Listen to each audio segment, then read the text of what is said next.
You don't talk to Julian Thorne like that. Nobody does.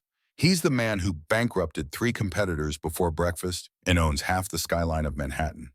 So when a trembling waitress at the city's most exclusive restaurant interrupted his tirade with 7 words that froze the entire room. Shout at me again and I'll end this conversation. Everyone expected her to be fired or worse. But what the billionaire did next didn't just shock the patrons. It uncovered a 20-year-old secret that would bring an empire to its knees. You think you know where this is going?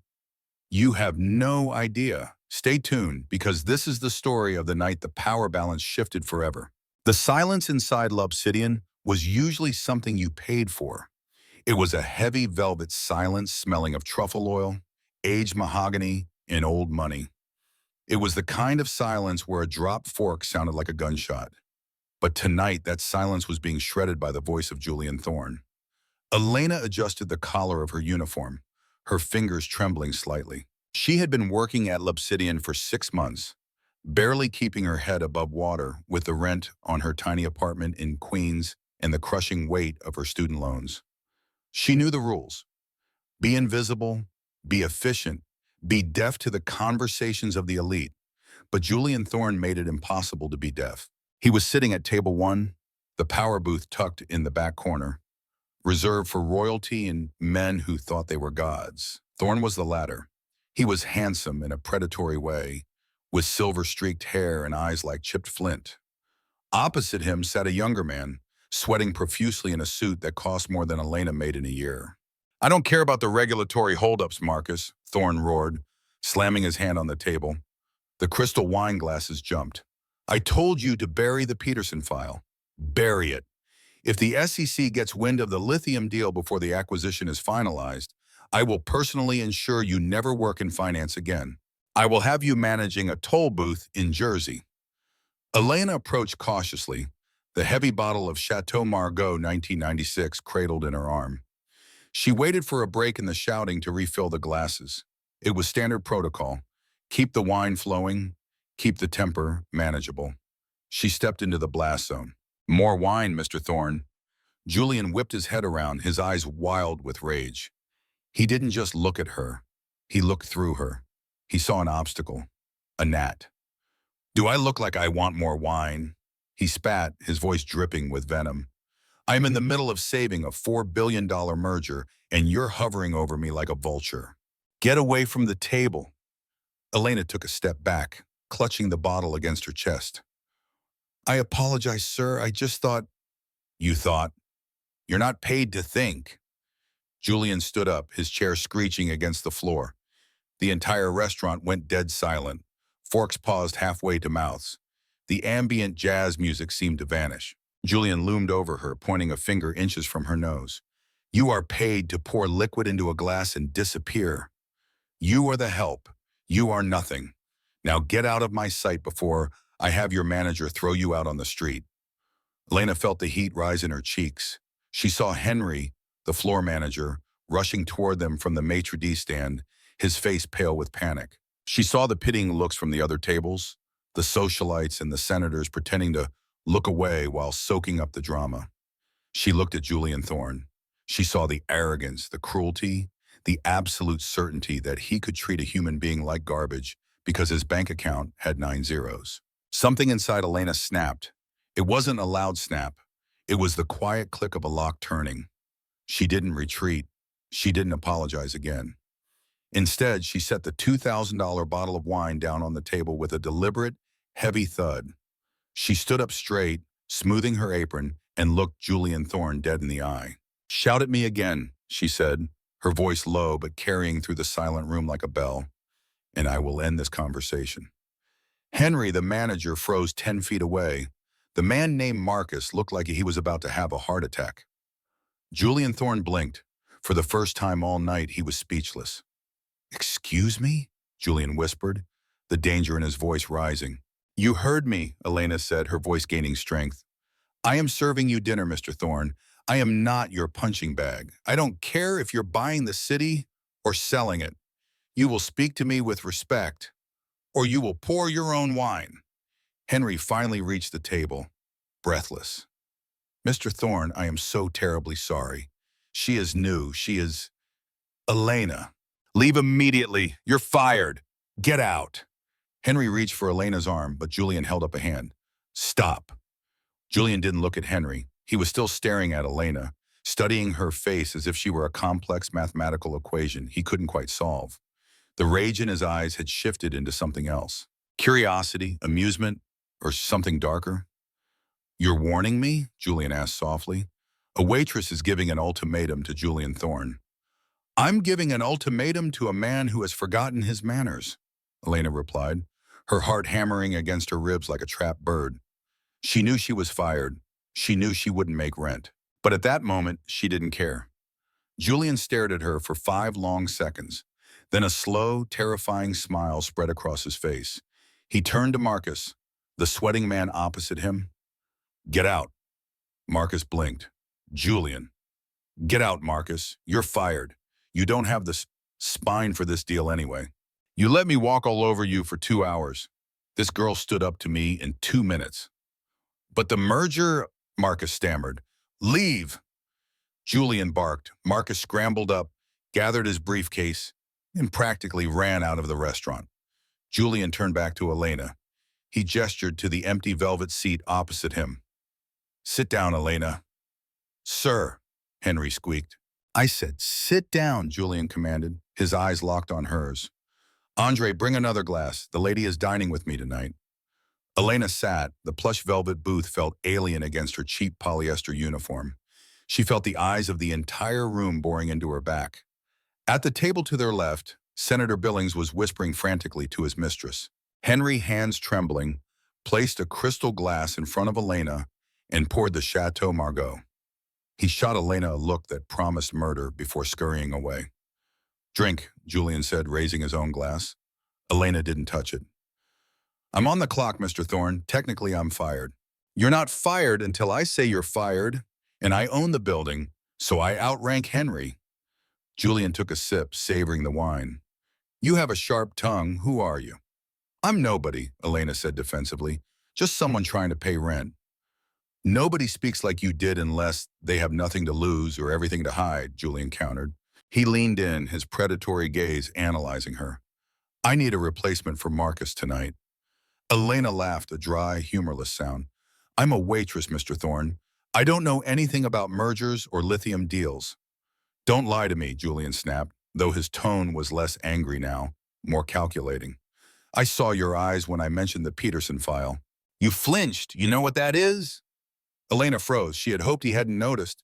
I read the papers, she said carefully. Arthur Peterson was the CEO of Vanguard Logistics. He committed suicide 3 years ago after being accused of embezzlement. Correction, Julian said, swirling his wine. He was framed for embezzlement by me, or at least that's what the rumors say. Elena's hands clenched into fists under the table. She knew the rumors. She knew them better than anyone. Why are you telling me this, she asked. Because tonight I have a meeting with Arthur Peterson's silent partner, a man named Silas Vance. Do you know the name? Elena's breath hitched. Silas Vance, the butcher of Wall Street, a man so private that no photo of him had been published in a decade. I've heard the name, she said. Vance is coming here in 20 minutes, Julian said, checking his platinum Patek Philippe watch. He holds the key to the lithium rights in Nevada. If I get those rights, Thorne Enterprises triples in value. If I don't, my creditors will tear me apart by Monday morning. I am leveraged to the hilt, Elena. I am standing on a cliff edge. It was a stunning admission. The invincible Julian Thorne was admitting vulnerability to a waitress he had just met. Why tell me? Because Marcus was a sycophant. He would have agreed with everything Vance said. Vance eats yes men for breakfast. I need someone who isn't afraid to be rude. Someone who can look a shark in the eye and tell him to go to hell. Julian smiled. Someone like you. You want me to negotiate $1 billion deal? No, I will do the negotiating. I want you to be my intuition. I want you to sit there, drink this expensive wine, and watch Vance. He has a tell. Everyone has a tell when they are lying. I need you to find it. And if I do, I will give you a check for $500,000 tonight. The number hung in the air. $500,000. It was enough to pay off her loans, move her mother into a better facility, and restart her life. It was freedom. And if I fail, Elena asked, then I lose everything and you go back to pouring soup for tips. Elena looked at the wine at last. She thought about the stack of final notice bills on her kitchen counter. She thought about the secret she had been keeping for 3 years.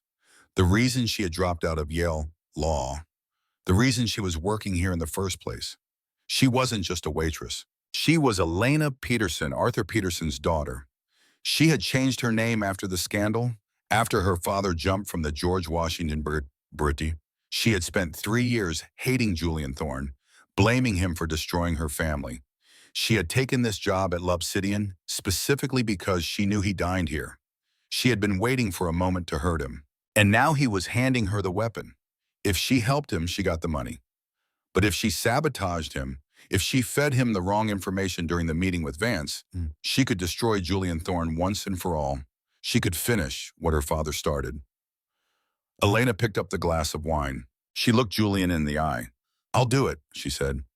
Good, Julian said. He reached into his jacket pocket and pulled out a small, sleek earpiece. Put this in. I need to be able to hear you, and you need to hear what my analysts are feeding me. But remember, Elena, Vance is dangerous. He doesn't just ruin reputations. He makes people disappear. If he figures out you're playing a game, we are both dead. Elena placed the earpiece in her ear. It felt cold. I'm not afraid of Silas Vance, she lied. You should be, Julian muttered. At that moment, the heavy oak doors of the restaurant swung open. The temperature in the room seemed to drop 10 degrees. 2 massive bodyguards walked in, followed by a man in a wheelchair. He was skeletal, with skin like parchment and dark sunglasses covering his eyes.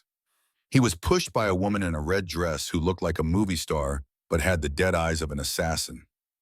Showtime, Julian whispered. Don't screw this up, Elena. Elena watched the man in the wheelchair approach. Silas Vance, the man who had allegedly helped Julian frame her father. She took a sip of the wine. It tasted like blood and money. I won't screw it up, Julian, she thought. I'm going to burn you to the ground. The arrival of Silas Vance was not just an entrance. It was a localized weather event. As his wheelchair rolled silently across the plush carpet, the air in L'Obsidian seemed to thicken, becoming harder to breathe. The ambient chatter of the restaurant didn't just fade, it was strangled. Silas Vance was a man who had allegedly not left his penthouse at the Dakota in 5 years. The tabloids speculated he was dead. The financial blogs claimed he was running a shadow government from a hyperbaric chamber. Seeing him here in the flesh was like seeing a ghost. If ghosts wore Italian silk suits worth more than most cars. He was stopped at the head of the table. The woman in red, stunning, severe, with hair pulled back so tight it pulled at her eyes, locked the wheels of the chair. She didn't look at Julian. She didn't look at Elena. She pulled a heavy leather folder from a bag and placed it on the table. Silas, Julian said, his voice steady, though Elena could see the vein in his neck pulsing against his collar. I didn't think you'd come in person. I thought you'd send your dogs. The man in the wheelchair didn't move. His head was lolled slightly to the right. His eyes were hidden behind the black lenses of his sunglasses. His hands, resting on the knees of his trousers, were covered in age spots and trembling with a rhythmic Parkinsonian tremor. Mr. Vance does not speak to desperate men, the woman in red said. Her voice was ice water. I am Isabella Vance. I speak for my father. Isabella. Julian nodded, acknowledging her, but keeping his eyes on the old man. It's been a long time, since the Hamptons, I believe. You were friendlier then. That was before you tried to bankrupt my family, Julian, Isabella replied, taking the seat opposite Marcus's vacant spot. She didn't even glance at Elena. To her, Elena was just part of the furniture, a decorative piece Julian had acquired for the evening. Elena sat perfectly still, her hands folded in her lap. Through the earpiece, she heard the frantic typing of Julian's analyst team back at his headquarters. Sir, a tiny voice buzzed in Elena's ear. Facial recognition confirms it is Silas, but thermal imaging suggests his body temperature is lower than average. He's heavily medicated. He might not be cognitively present. Elena watched Silas. She watched the tremor in his hands. It was rhythmic. Too rhythmic. Let's cut the pleasantries, Isabella said. opening the leather folder. You want the lithium rights to the basin. You need them to satisfy the debt covenants with BlackRock. If you don't get the rights signed over by midnight, your liquidity dries up and your stock tanks at the opening bell tomorrow. Am I missing anything? You're missing the part where your father needs my infrastructure to mine it, Julian countered, leaning back. Vance Corp has the land, but you don't have the tech. You haven't updated your extraction protocols since the 90s. Without me, that lithium stays in the ground. We have other offers, Isabella said smoothly. Musk is interested. So are the Chinese. Musk won't deal with your father's regulatory baggage, and the Committee on Foreign Investment will block the Chinese. I'm the only buyer, Isabella, and you know it. Elena watched the old man, Silas Vance, the man whose signature was on the documents that framed her father. She felt a surge of bile rise in her throat. She wanted to pick up the steak knife and plunge it into the table. But she had a job to do. Sabotage.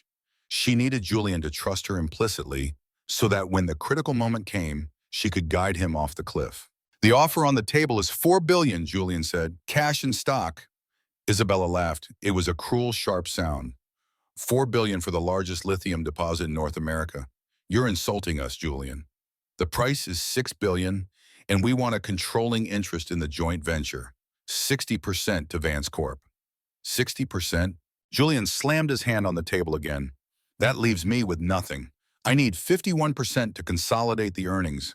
If I take a minority stake, my investors will walk. Then let them walk, Isabella said, closing the folder. Those are the terms. Take it or leave it. You have 10 minutes. The table fell into a heavy silence. Julian looked at Elena. His eyes were desperate. Help me, his expression screamed. Elena looked at Isabella. Then she looked at Silas Vance. She saw it. It was small, almost imperceptible, but it was there. Silas Vance's right hand was trembling, but when the waiter approached to pour water into Isabella's glass, the water splashed slightly. Isabella flinched, and for a split second, less than a heartbeat, Silas Vance's hand stopped trembling. His finger tapped the armrest of the wheelchair. Once, twice. It was a signal. Elena realized with a jolt that the old man wasn't as out of it as he pretended. He was listening.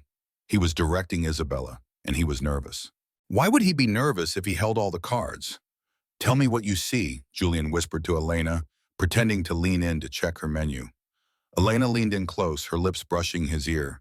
She smelled his cologne, sandalwood and cold, hard cash. He's not asleep, Elena whispered, and he's not sick. At least not as sick as he's acting. What? Julian hissed. His hand, Elena murmured. He stopped shaking when the water spilled. It's an act. He's controlling the room. And Isabella, look at her neck. Julian glanced at Isabella. She's sweating, Elena whispered, just at the hairline. She's terrified. They don't have another buyer. Julian, if they had Musk or the Chinese lined up, they wouldn't be here at 9:05 p.m. on a Friday trying to strong-arm you. They're desperate. They need this deal as much as you do. Are you sure? Julian asked, searching her eyes. This was it, the moment of truth. If Elena told him the truth, he would push back and win. If she lied, if she told him they looked confident, he would fold, accept the bad deal, and eventually lose his company when the debt crushed him. It would be so easy to lie. They look solid, Julian. Take the deal. But looking at Silas Vance, that fraudulent, evil old man hiding behind dark glasses, Elena felt a different kind of hatred. Silas Vance had destroyed her father, too. Silas Vance was the one who had allegedly provided the false bank records. If she let Julian lose now, Vance won, and she couldn't stomach the idea of Silas Vance winning. I'm sure, Elena said, making a snap decision. She would save Julian now, only to destroy him later on her own terms. She wouldn't let Vance take the kill. Crush them. Julian pulled back. He looked at her for a long second, then turned to Isabella. A cold, shark-like smile returned to his face. No, Julian said. Isabella blinked. Excuse me? I said no. $6 billion is a fantasy and 60% is a joke. My offer stands at $4 billion, but now the terms have changed. I want 70% and I want Silas off the board of directors. Isabella's face went white. We're leaving. She stood up and grabbed the handles of the wheelchair. Sit down, Isabella, Julian barked. If you walk out that door, I call the EPA tomorrow morning and tell them about the groundwater contamination reports you've been hiding in the Nevada site survey. Yes, I know about that. My analysts found it 10 minutes ago. Isabella froze. Her hands gripped the wheelchair so hard her knuckles turned white. Silas Vance's head lifted just an inch. Sit down, Julian repeated, softer this time. Isabella slowly sat back down. The power in the room had shifted so violently the air felt thin. Good, Julian said. Now let's talk about reality. The negotiations dragged on for another hour. Courses of food came and went, untouched. A risotto went cold. A filet mignon congealed on the plate. The only thing being consumed was the patience of everyone involved. Elena sat in the eye of the storm. She played her part perfectly. Every time Isabella tried to pivot or bluff, Elena would tap Julian's foot under the table or whisper a single word of guidance. She was reading Isabella's micro-expressions like a book. The flare of a nostril meant a lie. The touching of the necklace meant insecurity. Julian was destroying them. He had beaten them down from 6 billion to 3.8 billion. He had secured 55% control. It was a masterclass in corporate warfare, and Elena was the secret weapon. Finally, Isabella threw her pen down. She looked defeated. She looked like a child who had been scolded. Fine, she whispered. 3.8 billion, 55%. We signed tonight. Julian exhaled a long, shuddering breath of relief. He looked at Elena, and for the first time his guard dropped completely. His eyes shone with genuine gratitude. We did it, he mouthed. Get the papers, Julian said to his lawyer, who had materialized from the shadows of the bar area. As the documents were being spread out on the table, pushing aside the untouched wine glasses, the atmosphere relaxed slightly. The war was over, or so they thought. One condition, a voice croaked. It sounded like dry leaves being crushed under a boot. It was a voice unused to speaking. Everyone froze. They turned to the head of the table. Silas Vance had removed his sunglasses. His eyes were milky white, surrounded by red, irritated rims. But they were sharp. They were terrifyingly intelligent. He was looking directly at Julian. Silas, Julian said, surprised. You can speak. I can do many things, Silas rasped. He lifted a hand, steady now, no tremor at all, and pointed a gnarled finger at Julian. I will sign your deal, Julian. I will give you your lithium. I will save your empire. Okay, Julian said slowly. What is the condition? Silas shifted his gaze. He didn't look at Isabella. He didn't look at the lawyers. He looked at Elena. I want her, Silas said. Elena's blood ran cold. The room seemed to spin. Excuse me? Julian laughed nervously. This is Elena. She's on my staff. She's not for sale, Silas. This isn't the Middle Ages. I don't want to buy her, Silas sneered, his lips curling back to reveal yellow teeth. I want to talk to her alone. 5 minutes outside. Why? Julian demanded, his protective instincts suddenly flaring up. She's a waitress, Silas. What business do you have with her? Silas Vance leaned forward, the wheelchair creaking. Because, Silas whispered, his voice carrying a weight that crushed the air out of Elena's lungs. She looks exactly like her father. The silence that followed was absolute. It was heavier than the silence when Elena had shouted at Julian. This was the silence of a bomb having just detonated and the dust suspended in the air before the shockwave hit. Elena stopped breathing. She gripped the edge of the table so hard her fingernails dug into the wood. He knows. Julian looked from Silas to Elena. He frowned, confusion clouding his features. Her father? What are you talking about? Look at her, Julian, Silas wheezed. Look past the cheap uniform. Look at the chin. Look at the eyes. You don't recognize her. You destroyed her family. Julian turned slowly to face Elena. He studied her face, really studied it, stripping away the context of the restaurant, the apron, the situation. Elena, Julian asked softly, who are you? Elena stood up. Her legs felt like lead. The game was up. There was no point in hiding anymore. The earpiece felt like a parasite in her ear. She ripped it out and dropped it into her wine glass. My name, she said, her voice trembling, but gaining strength with every syllable, is Elena Peterson. Arthur Peterson was my father. Julian recoiled as if she had slapped him. His face went pale. Peterson, you...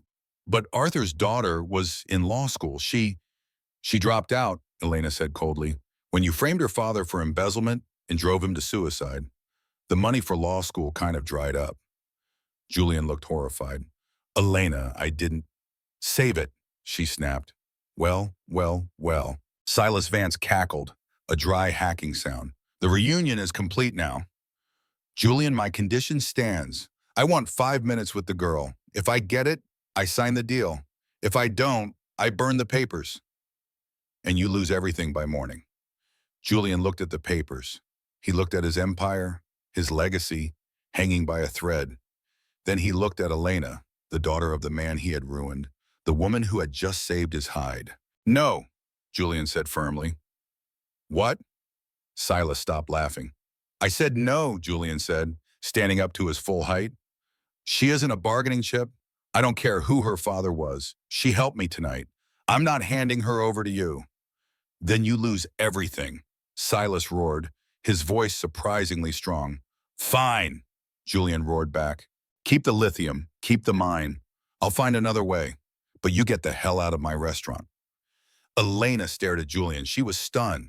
He was choosing her, his enemy's daughter, a waitress, over a $4 billion deal. It didn't make sense. Julian Thorne was a monster. Monsters didn't do that. You're a fool, Julian, Silas spat, just like Arthur was. Wait, Elena said. Everyone looked at her. Elena looked at Silas Vance. She saw the glint in his milky eyes. He wasn't asking for a chat because he wanted to reminisce. He wanted to tell her something, something that Julian wasn't supposed to hear. She realized suddenly that the dynamic at the table was a triangle, not a line. It wasn't Julian versus Vance. It was something else. I'll do it, Elena said. Elena. No, Julian grabbed her arm. You don't know him. He's dangerous. I'll be fine, Elena said, pulling her arm away. She looked at Julian with a mixture of confusion and grudging respect. You stood up for me. Thank you.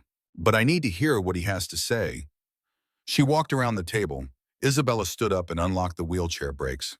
5 minutes, Elena said to Silas, outside on the terrace. Silas smiled. It was the smile of a spider welcoming a fly.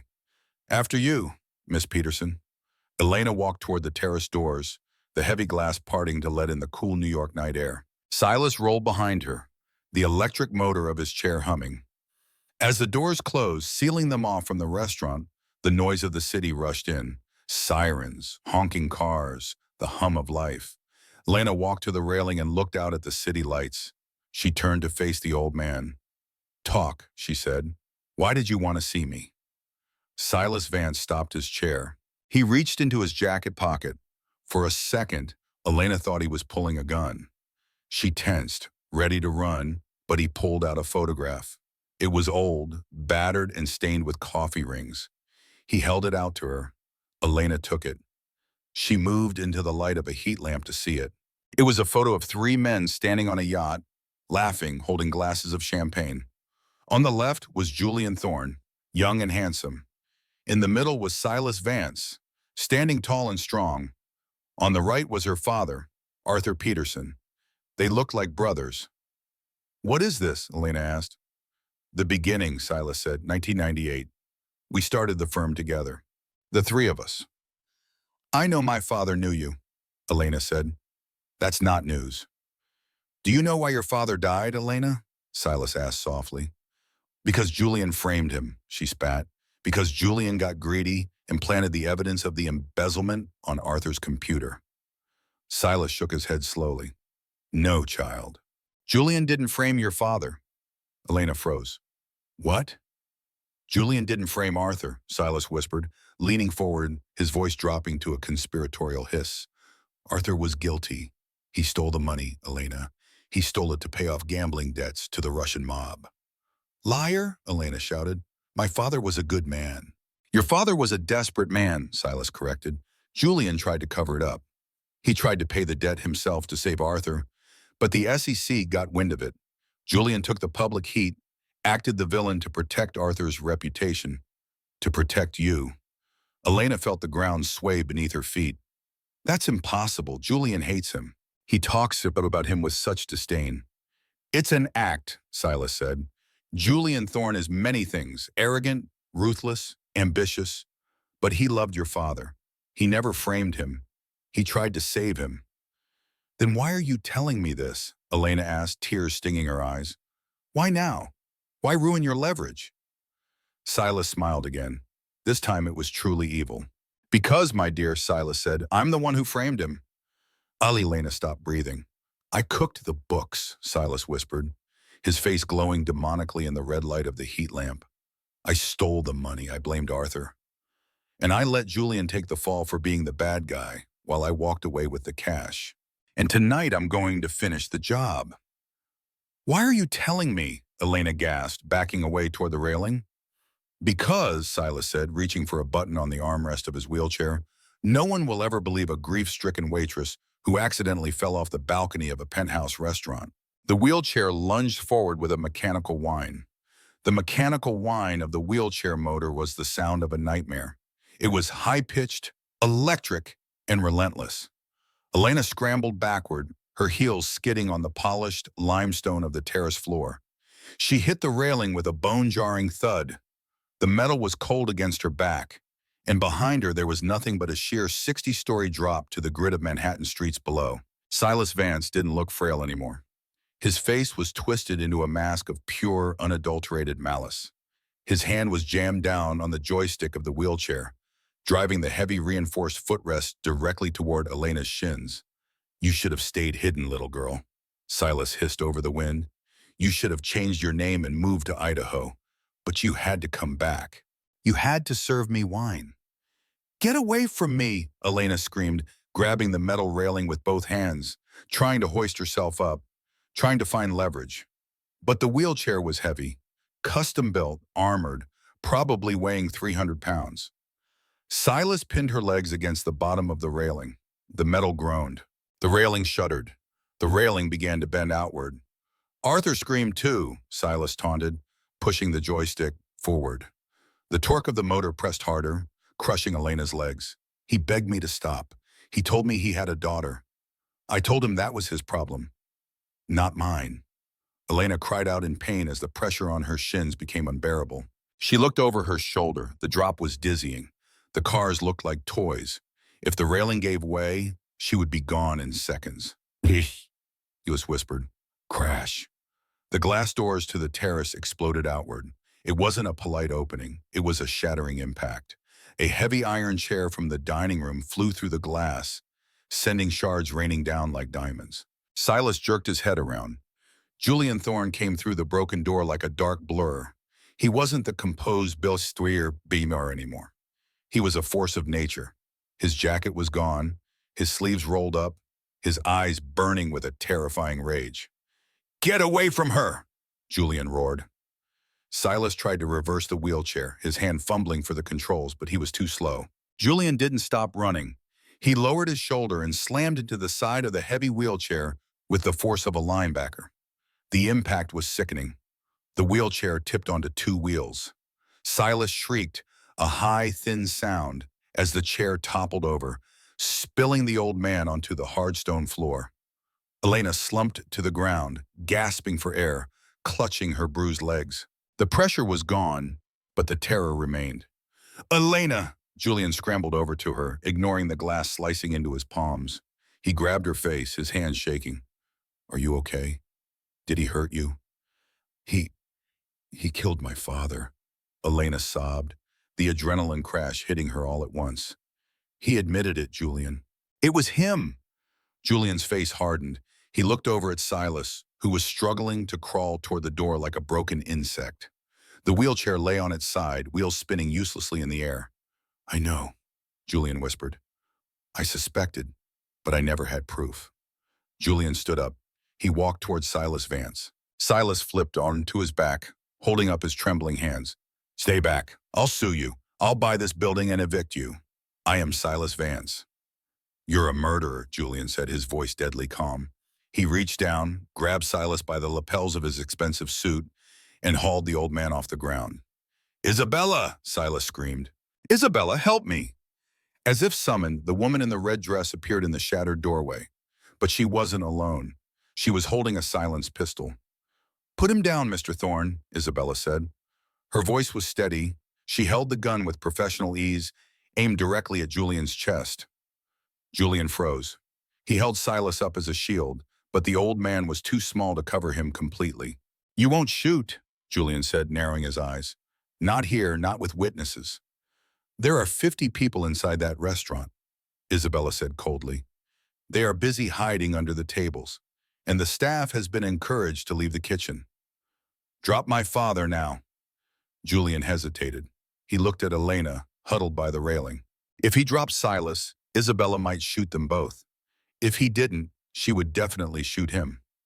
"Let him go, Julian," Elena said, her voice trembling but clear. "It's not worth dying for." Julian ground his teeth. He glared at Silas, his eyes promising retribution. Then, with a shove of disgust, he threw Silas toward Isabella. Isabella caught the old man with one arm, keeping the gun trained on Julian. She dragged her father backward into the restaurant. "The deal is off," Isabella said, "and if you try to follow us, I will kill the girl first." They retreated through the dining room. Elena could hear the frantic shouts of the other staff in the distance, but no one dared approach the woman with the gun. Julian didn't move until the elevator doors chimed and slid shut. Only then did he sag, the tension leaving his body. He turned back to Elena. He offered her a hand. "Can you stand?" he asked gently. Elena looked at his hand, the hand of the man she had hated for 3 years, the hand she thought was stained with her father's blood. She took it. He pulled her up, and for a moment they stood close, the wind whipping Elena's hair around her face. "You saved my life," she said. "I'm sorry I didn't do it sooner," Julian replied. He looked at her legs. "We need to get you ice, and we need to get out of here." "Vance isn't done. He'll send people." "He has the lithium," Elena said, panic rising again. "He won. You didn't get the signature." Julian looked at the city skyline. A strange, dark smile touched his lips. "He didn't win," Julian said. "He thinks he won, but he just started a war he can't afford." "What do you mean?" "You're bankrupt without that deal." "I have something better than money now," Julian said, looking deep into her eyes. "I have Arthur Peterson's daughter, and if you are half as smart as your father was, we can burn Silas Vance to the ground before the sun comes up." Elena wiped the tears from her face. She straightened her apron, though it was torn and dirty. "I'm smarter than my father," she said. "Good," Julian said. "Come with me." The penthouse of the Thorn Tower was a fortress of glass and steel floating above the clouds. It was stark, modern, and filled with servers that hummed with the quiet power of $1 billion in data. Elena sat on a white leather sofa, an ice pack strapped to her shin. She had changed out of her waitress uniform into a spare cashmere sweater and sweatpants Julian had given her. They were too big, swallowing her frame, making her look small and vulnerable. But her eyes were sharp. She was watching Julian pace back and forth in front of a wall of monitors. "My father," Elena said, breaking the silence. "Tell me the truth." "The real truth." Julian stopped pacing. He poured 2 glasses of whiskey. "Cheap stuff this time, not the Margot." He handed one to her. "Arthur was a genius," Julian began, sitting on the coffee table opposite her. "He built the algorithms that made our firm billions. But he had a vice, gambling. Not just poker, high stakes, underground leverage betting. He got in deep with the wrong people, Russian syndicates."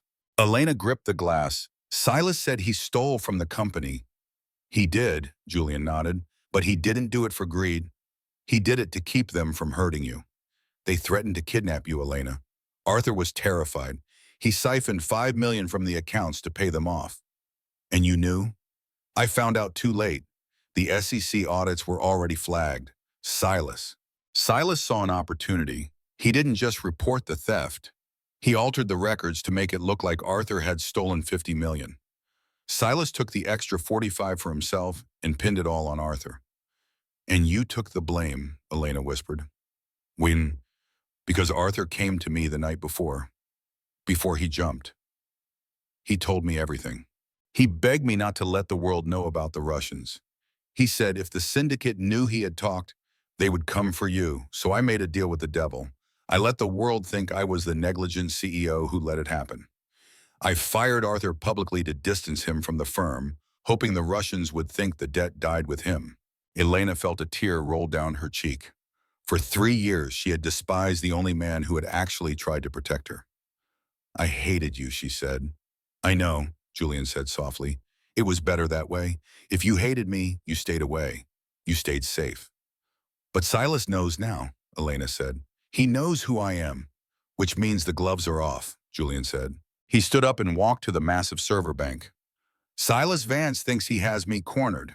He knows my loans are due on Monday. He knows I didn't get the lithium deal signed. He thinks I'll be liquidated and he can buy my assets for pennies on the dollar. Won't he? Not if we find the ghost drive, Julian said. Elena frowned. The what? Arthur wasn't just a gambler, Elena. He was paranoid. He built a back door into the company's servers, a dead man's switch. He told me that if anything ever happened to him, the evidence to clear his name and the evidence of Silas's theft was on a secure partition. But he never gave me the key. Julian turned to her. He said the key was safe at home. Elena's heart skipped a beat. Safe at home. She closed her eyes, thinking back to the day her father died. The police had raided their house. They had taken his computer, his files, his phone. They had turned the place upside down. The police took everything, Elena said. There was nothing left. Think, Elena, Julian urged.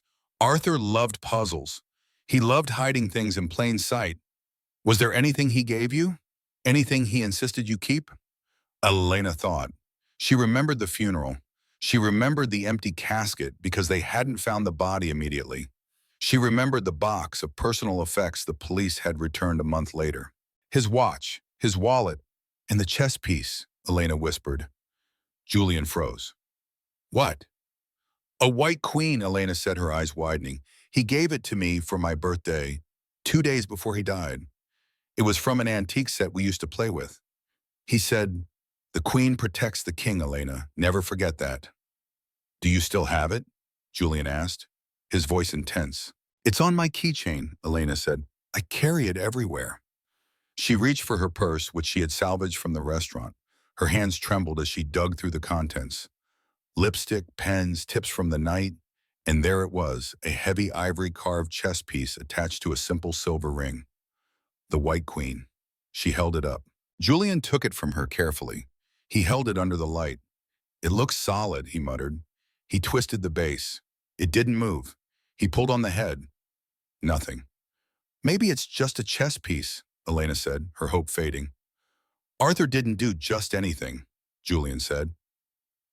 He walked over to a microscope set up on a workbench in the corner. He placed the queen under the pins. Look, he said. Elena limped over and peered through the eyepiece. On the bottom of the chess piece, carved into the ivory in microscopic script, was a series of numbers.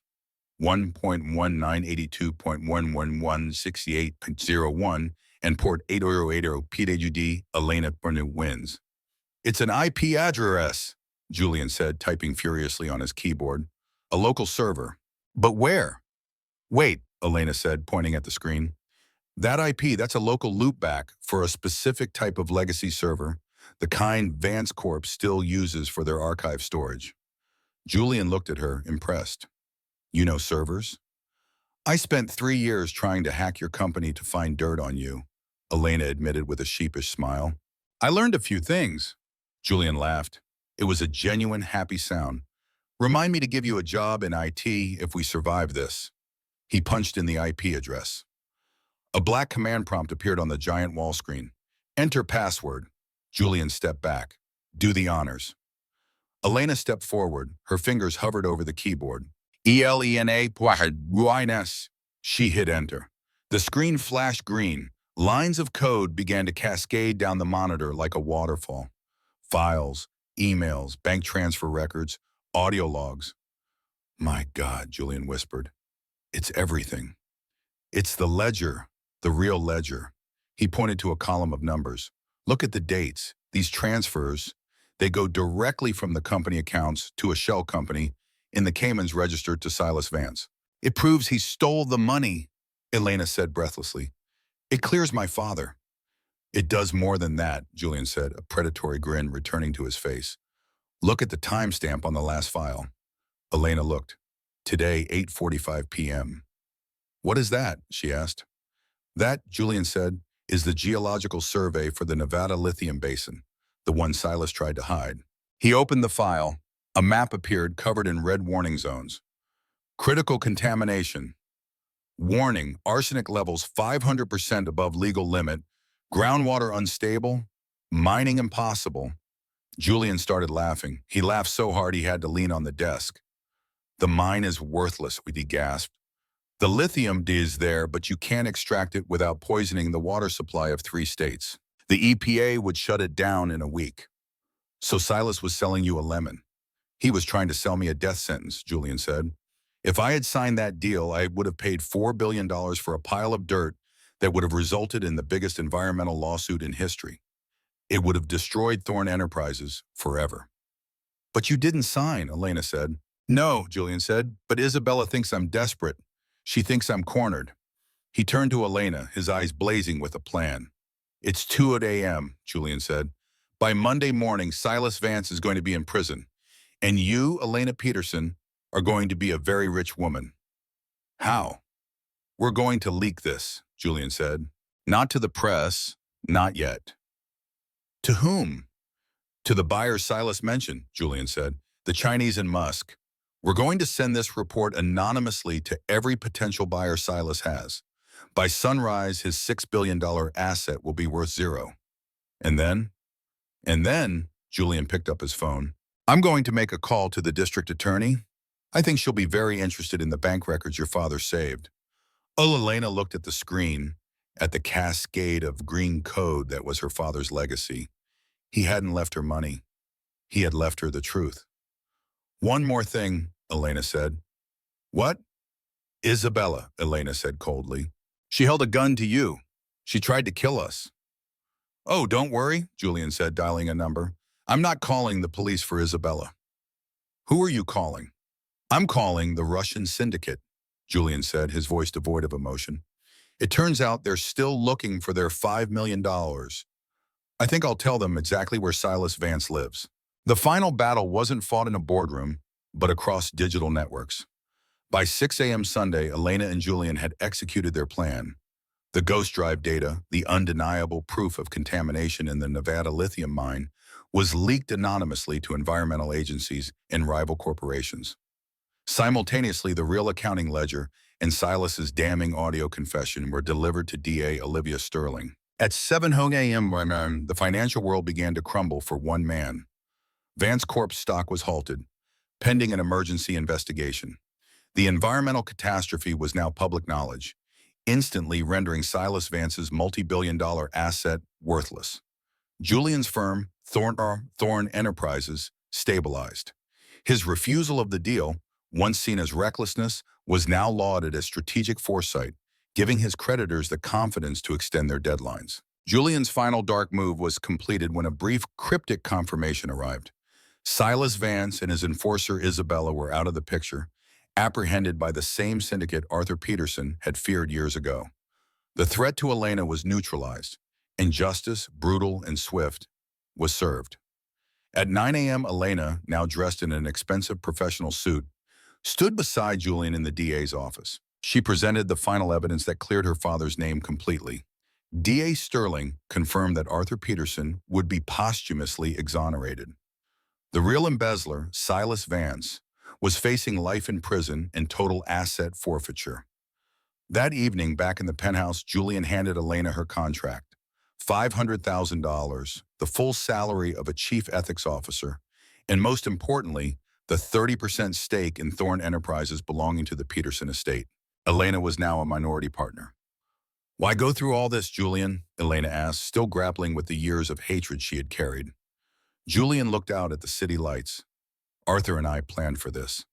He knew Silas would come for him, and he knew you were the only one stubborn enough to find the truth. Julian confessed that when she shouted at him in the restaurant, his rage immediately turned to relief. When you put that bottle down and said, "Shout at me again and I'll end this conversation," I didn't see a waitress, Elena. I saw Arthur's eyes. I recognized your fury. I knew the test was over and you had passed. Julian hadn't hired her. He had been protecting her and waiting for the moment to pass the torch. He placed the white queen chess piece in her hand. Thorn Enterprises is moving into sustainable energy and ethical finance, he declared. You have the ethics, I have the capital. We will turn the poisoned Nevada mine into a massive cleanup initiative, a worthy legacy for your father. Start by showing the world that even the help can change the narrative. Elena nodded, ready to build the empire she had helped save. This is the story of how an act of defiance in a silent, high-stakes dining room didn't just end a conversation. It brought down a financial titan and vindicated a dead man's memory. Elena Peterson, the waitress, used her sharp mind and fierce sense of justice to expose a 20-year-old corporate betrayal, revealing that the true villain was hiding in plain sight. And the man she hated, Julian Thorne, was her secret protector, running a years-long gambit to honor a promise to a dying friend. The line, "Shout at me again and I'll end this conversation," wasn't just a warning. It was the starting pistol for a final high-stakes victory that shocked Wall Street and cemented her place among the most powerful new executives in Manhattan. If you love the twists, the drama, and the ultimate victory of the underdog, please hit that like button and tell us in the comments, what was the most shocking reveal for you? Did you expect Julian was covering for Arthur all along? Share this story with a friend who loves a good corporate thriller. And don't forget to subscribe and ring that notification bell so you don't miss our next deep dive into the shocking, true tales of power, money, and revenge. In the electrifying tale of Elena Peterson, a courageous waitress who stood unflinching against a ruthless billionaire, only to uncover layers of betrayal, hidden protection, and ultimate redemption. We are reminded of one of life's most profound and emotional truths. True power doesn't come from wealth, status, or fear, but from the quiet courage to demand respect and seek justice, even when the odds seem impossible. Elena spent years carrying the crushing weight of grief, blaming the wrong man for her father's tragic death, all while scraping by in a world that treated her as invisible. Yet in that pivotal moment, when she boldly declared, "Shout at me again, and I'll end this conversation," she reclaimed her dignity and ignited a chain of events that toppled a corrupt empire. This story pierces the heart because it mirrors our own hidden battles, the times we felt small, misunderstood, or silenced by those in power. But Elena teaches us that integrity and defiance, fueled by love and truth, can rewrite even the darkest narratives. Her journey from underestimated server to key architect of justice shows that the greatest strength often hides in the ordinary among us, waiting for the courage to speak up. Never underestimate your voice. It might just be the spark that exposes evil, heals old wounds, and builds a brighter legacy. If Elena's raw courage and the shocking twists of loyalty and betrayal stirred something deep in your soul, smash that like button to share this powerful message. It truly helps bring more stories of triumph and justice to light. What was the moment that hit you hardest? Would you have had the guts to stand up to Julian Thorne like Elena did? Drop your thoughts in the comments below. I read them all and love connecting over these emotional rides. And if you're craving more heart-pounding tales of underdogs rising, revenge served cold, and life-changing revelations, subscribe now and hit the bell icon. You won't want to miss next week's mind-blowing story. Thank you for watching. See you soon.